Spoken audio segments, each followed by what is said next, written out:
তাণ্ডব সিনেমার প্রথম ঝলক সামনে আসতেই ভারতের সোশ্যাল মিডিয়ায় বয়কটের ডাক দেখতে পাওয়া গেল। দোস্ত, একজন ভারতীয় লিখেছেন, এই মুহূর্তে ভারত ও বাংলাদেশের মধ্যে যে উত্তেজনা ও রাজনীতির সম্পর্ক, তাতে বাংলাদেশের কোনো তারকা সিনেমা ভারতে মুক্তি পেলে দেখতে যাব না।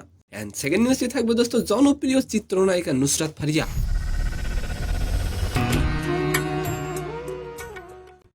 ছাত্র আন্দোলনে ভাটারা থানায় হত্যা চেষ্টার মামলায় তাকে গ্রেপ্তার করা হয়। দোস্ত, তবে কাঠগড়ায় হঠাৎ কেন কাঁদলেন নুসরাত ফারিয়া? তো আশা করি নিউজ দুটি জানতে ভিডিওটি সম্পূর্ণ দেখবেন। দোস্ত, মুক্তি পেল রায়হান রাফি পরিচালিত নতুন ছবি তাণ্ডবের ফোরকাস্ট। তাণ্ডবের ফোরকাস্টে সাকিব খান ধরা দিবেন ভিন্ন এক লুকে। দোস্ত, তাণ্ডব সিনেমার 1 মিনিট 29 সেকেন্ডের ফোরকাস্টে বড় অংশই জুড়েই দেখা গেছে মাঙ্কি মাস্ক।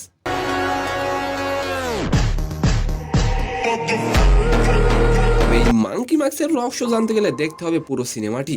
এমন অবস্থায় যখন সাকিব খানের তাণ্ডব সিনেমা ঝড় তুলেছে, আর ঠিক তখনই পাওয়া গেল একটি বড় দুঃসংবাদ। দোস্ত, তাণ্ডব সিনেমা কি পারবে বরবাদকেও ছাড়িয়ে যেতে? অবশ্যই আপনি কমেন্ট করে যাবেন।